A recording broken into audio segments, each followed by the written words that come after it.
Супер! Ти си просто страхотен. Гледай само напред, не в краката. Браво на Ирник.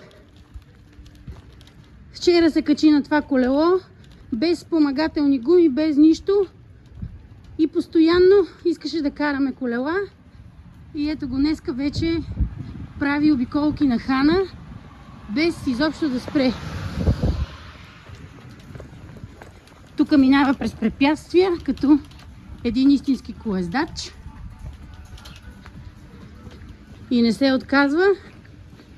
И тук и завоя е много остър, обаче той го взима и продължава.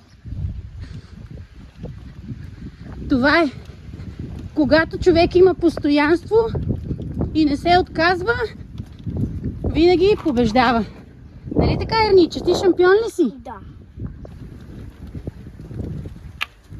И винаги финишира като победител. Тук живеят победителите. Ирник, дай 5. Ти шампион ли си? Да. Голям? Да. Научи ли се да караш колело? Да. Харесва ли ти? Ти да караш? И аз се научих с тебе. Харесва ли ти? Искат ли двамата? Сега ще караме двамата. Кажи само, харесва ли ти да караш колело? Да.